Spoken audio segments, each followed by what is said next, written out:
Hello అందరికీ welcome back to our channel Shalini Santosh vlogs. అందరు ఎలా ఉన్నారు? నేనైతే చాలా బాగున్నాను. మీరు కూడా బాగుండాలని మనస్ఫూర్తిగా కోరుకుంటున్నాను. ఈ రోజు వ్లాగ్ ఏంటంటే, నేను అమ్మ వాళ్ళ ఇంటికి వచ్చాను కదా, సో అమ్మకి నేను ఏమేమి హెల్ప్ చేస్తాను ఏంటి అనేసి ఈ వ్లాగ్లో నేను చెప్పాలనుకుంటున్నాను. కొన్ని క్లిప్స్ అయితే తీసాను, అవి చూపించాలనుకుంటున్నాను. వీడియోకి ఫస్ట్ లైక్ ఇచ్చేయండి నచ్చితే, అండ్ సబ్స్క్రైబ్ చేయడం మాత్రం అస్సలు మర్చిపోకండి ఫ్రెండ్స్. మీ యొక్క లైక్ సపోర్ట్ నాకు ఇంకా ఎనర్జీని ఇస్తాయి, ఇంకా మోటివేషన్ ఇస్తాయి. సో మీరు లైక్ ఇవ్వడం వల్ల ఇంకా ఆ వీడియోస్ అప్లోడ్ చేయాలనే ఆశ అదంతా కలుగుతుందన్నమాట. ఈరోజు ఏంటంటే ఇక లేవడంతో ఇక పొద్దున 6:30 అట్లా లేచాను. ఇక విలేజ్కి వస్తే మంచిగా ఎంత ప్రశాంతంగా అనిపిస్తుంది అంటే, నైట్ పడుకోవడం 9:30 10 కల్లా పడుకుంటాము. మళ్ళీ మార్నింగ్ 6:30 7 కల్లా మెలకు వచ్చేస్తుంది. ఫుడ్ తినడం కూడా తొందరగా తినడం అవుతుంది. సో ఈరోజు ఇక మేమైతే పని అంతా మార్నింగే చేసేస్తాం. ఎందుకంటే ఇక ఎండాకాలం కదా, సో 8 9 కల్లానే ఎండ ఎక్కువ ముదిరిపోతుంది అనమాట. సో ఇక లేవడంతోనే ఇక పని అంతా చాయ్ తాగేసినాక ఇక నేను మా అమ్మ ఇద్దరం అయితే ఒక సైడ్ కర్రీ రైస్ అవుతుంది. సో మధ్య మధ్యలో నేను వెళ్ళి చూస్తాను అనమాట. ఇక్కడ అమ్మకి నేను ఇక అమ్మ బట్టలు పిండుతా అంటే నేను కొంచెం హెల్ప్ చేయాలి కదా, ఇంట్లో చాలామంది ఉన్నాం కాబట్టి ఎక్కువ బట్టలు వెళ్తాయి అన్నమాట. ఎక్కువ బట్టలు వెళ్ళినప్పుడు ఇట్లా అమ్మ పిండుతా అంటే నేను జాడించి ఆరేస్తానన్నమాట. అమ్మకి కొంచెం హెల్త్ ఉండట్లేదు ఈ మధ్య. ఎందుకంటే మోకాళ్ళ నొప్పి వస్తుంది అండ్ కొంచెం హెడేక్ అట్లా వస్తుందంటే ఇక నేనే చాలా వరకు హెల్ప్ చేస్తాను. నార్మల్గా అసలు నేను ఏం పని చెయ్యను మోస్ట్లీ అమ్మ వాళ్ళ ఇంటికి వస్తే. బట్ అమ్మకి కూడా హెల్త్ బాగుండట్లేదు కదా అనేసి హెల్ప్ చేస్తానన్నమాట. చేస్తున్నా ఈ మధ్యలోనే, ఎక్కువ చేసేదాన్ని అయితే కాదు. సో చెయ్యాలి కదా పాపం, మాకు ఎంత హెల్త్ బాగాలేకున్నా కానీ టైంకి ఫుడ్ అవన్నీ ఇస్తుంది కాబట్టి ఇక నేను కూడా చేయాలి. నేను ఖాళీగా కూర్చొని అమ్మ పని చేస్తా అంటే నాకు కూడా కొంచెం మంచిగా అనిపించదు కదా అనేసి నేను ఖచ్చితంగా అయితే హెల్ప్ చేస్తాను అమ్మకి. అంటే ఈ మధ్య చేస్తున్నా, ఇంతకుముందు చేసేదాన్ని కాదులే. ఎండ అయితే పొట్టు దంచుతుంది మా సైడ్, అమ్మ వాళ్ళ సైడ్. సో ఇంకా నయం, ఇంటి ముందు కొంచెం పెరడు ఉంది, మక్క పెరడు ఉంది, పక్కనే పొలాలు ఉన్నాయి కొంచెం అనేసి కొంచెం బెటర్గా ఉంది. లేకపోతే ఇంకా అసలు బయట అక్కడ పందిరి కనిపిస్తుంది కదా, డే అంతా పందిరి కిందనే కూర్చుంటున్నాం. డే అంతా అని కాదు, ఈవినింగ్ అట్లా 5 6 కల్లా బయటికి వెళ్తాం. మళ్ళీ మార్నింగ్ 10 11 కల్లా అట్లా కూర్చుంటాం అనమాట. ఇక మిట్ట మధ్యాహ్నం అయితే ఇక బయటికి వెళ్ళడే లేదు, వడగాలులు ఫుల్ వస్తున్నాయి. ఇక ఇంట్లోనే కూలర్ వేసుకొని పడుకోవడం. ఇక అక్కడ పందిరి కింద వచ్చేసి ఇక మా గ్యాంగ్ వస్తుంది. గ్యాంగ్ ఫ్రెండ్స్ వస్తారు, కొంచెంసేపు ముచ్చట్లు పెట్టుకుంటాం, అట్లా కూర్చొని టైంపాస్ అవుతుంది అన్నమాట. అలా ఇప్పుడు విలేజ్లో ఎట్లుంటుంది, సమ్మర్ హాలిడేస్ పిల్లలందరూ ఉంటారు, కూర్చొని ముచ్చట్లు పెట్టడము అదే ఉంటుంది. పనికి కూడా ఎక్కువ ఎవరు పోరు, ఎందుకంటే ఈ ఎండలు పని ఎవరు చేస్తారు. ఆల్రెడీ మిర్చి కోతకి పోయిర్రు మా వాళ్ళు, అంటే మా విలేజ్లో చాలామంది. సో అవి కూడా అయిపోయినాయి అంట. ఇంకా ఇంట్లోనే ప్రశాంతంగా ఉన్నారు. ఇక ముచ్చట్లు పెట్టడానికి మంచి సీజన్ అన్నమాట ఇప్పుడు ఎండాకాలం. ఇదే టైము ఏప్రిల్ మే ఈ 2 months మంచిగా ముచ్చట్లు పెట్టుకోవడానికి, టైంపాస్ చేసుకోవడానికి యూజ్ అవుతుంది. మళ్ళీ June and July August September మొత్తం ఇక వరి నాటు పెట్టడము, పత్తి గింజలు పెట్టడము అదంతా ఇక స్టార్ట్ అయిపోతుంది అన్నమాట. సో నాన్న వచ్చేసి ఈరోజు ఫిష్ తీసుకున్నాడు, మళ్ళీ ఒక 2 kgs.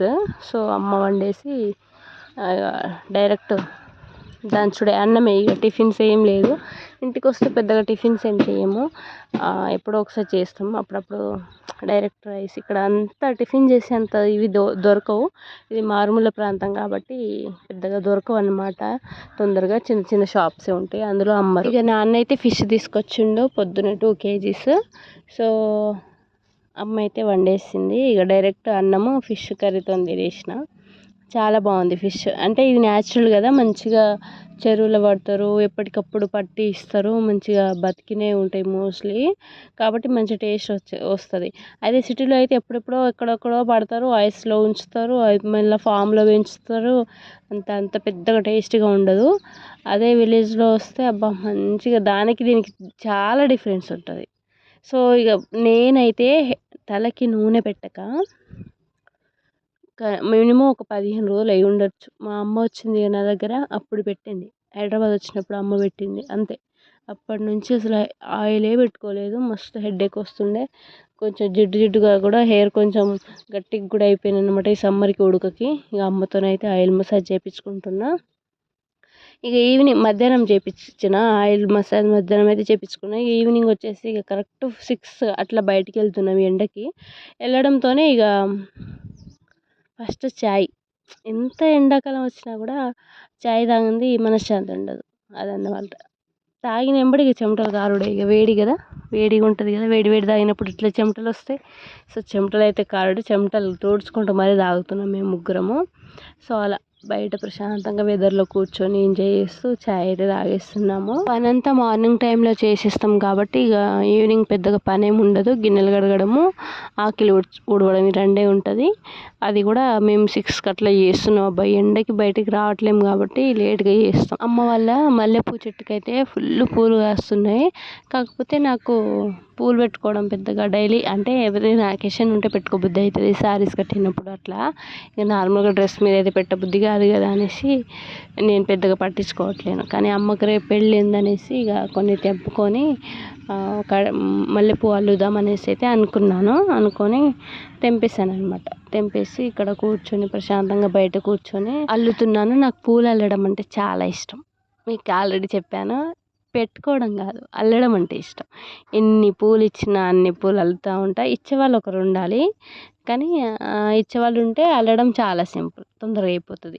ఒకరే తీసుకొని ఒకరే అల్లడం అంటే కొంచెం లేట్ అయిపోద్ది అన్నమాట. నిజంగా విలేజ్ వాతావరణం చుట్టూ ఎంతమంది, ఎవరో ఒకరు, అంతా ఓపెన్ ప్లేస్ కదా. ఇప్పుడు సిటీలో అంటే ఎవరింట్లో వాళ్ళే పని చేసుకోవాలి, అక్కడే రూమ్ ఊడ్చుకోవాలి, అక్కడే వంట చేసుకోవాలి, అక్కడే అన్నీ అదే రూమ్లో 4 గోడల మధ్యలో అన్ని పనులు చేసుకుని అక్కడే కూర్చోవాలి. కానీ విలేజ్లో అట్లా కాదు కదా. ఇటు అటు తిరగడము, ఓపెన్ ప్లేస్, అందరు కనిపిస్తారు, అందరితో ముచ్చట్లు పెట్టచ్చు, ప్రశాంతంగా ఉంటుంది. ఒక్కరే ఇంట్లో ఉంటే లోన్లీ ఫీలింగ్ వస్తుంది. నాకైతే విపరీతంగా వస్తుంది అబ్బా. నేను ఒకదాన్నే ఉంటా కదా మోస్ట్లీ. మా ఆయన డైలీ డ్యూటీకి వెళ్ళిపోతాడు, నేను పాప అంతే. ఇక పక్క అపార్ట్మెంట్ కాబట్టి ఇక పెద్దగా ముచ్చట్లు ఎవ్వరూ పెట్టుకోరు. ఇక మా అపార్ట్మెంట్లో అసలు ముచ్చట్లే ఉండవు, ఎవరింట్లో వాళ్ళే ఉంటారు. సో అందుకే నాకు పెద్దగా లోన్లీ ఫీలింగ్ అనిపిస్తుంది. పైగా ఇప్పుడు మా ఆయనకు ప్రమోషన్ వచ్చి ఆయన కర్ణాటక వెళ్ళిపోయాడు. నేను ఇక ఇంకా లోన్లీగా అనిపిస్తుంది నాకు. అందుకే నాకు విలేజ్ అంటే చాలా ఇష్టం. విలేజ్లోనే ఎక్కువ ఉండబుద్ధి అవుతుంది. కాకపోతే ఎన్ని డేస్ అని ఉంటాం, ఎక్కువ డేస్ కూడా ఉండలేము కదా అనేసి ఒక సైడ్ అట్లా అనిపిస్తుంది. కానీ ఇక్కడ వచ్చినప్పటి నుంచి ఎలా అంటే డల్నెస్ ఉండదు. మంచిగా ఎవరో ఒకరు ముచ్చట్లు పెట్టుకుంటూ ఉంటాము, అదన్నమాట. సో అది నాకైతే అసలు వెళ్ళాలంటేనే వెళ్ళబుద్ధి కావట్లేదు, బట్ తప్పదు అదని. సో ఇదన్నమాట వ్లాగ్. నచ్చితే లైక్ ఇచ్చి సబ్స్క్రైబ్ చేయడం అసలు మర్చిపోకండి. మీ లైక్, సబ్స్క్రైబ్ నాకు చాలా చాలా ఇంపార్టెంట్ అండి. సో ప్లీజ్, అసలు లైక్ ఇవ్వట్లేరు, వీడియోస్ చూస్తున్నారు కానీ లైక్ ఇవ్వడం మాత్రం మర్చిపోతున్నారు. కామెంట్ బాక్స్లో కామెంట్ కూడా చేయండి. అండ్ ఇంకా ఎలాంటి వీడియోస్ చేయాలో కూడా కామెంట్ చేస్తే నాకు ఇంకా చేయాలి, వీడియోస్ చేసి అప్లోడ్ చేయాలనేసి ఎంకరేజ్మెంట్ లాగా ఉంటుంది అన్నమాట. సో ప్లీజ్ లైక్ చేయండి, కామెంట్ చేయండి, సబ్స్క్రైబ్ చేయడం మాత్రం అసలు మర్చిపోకండి.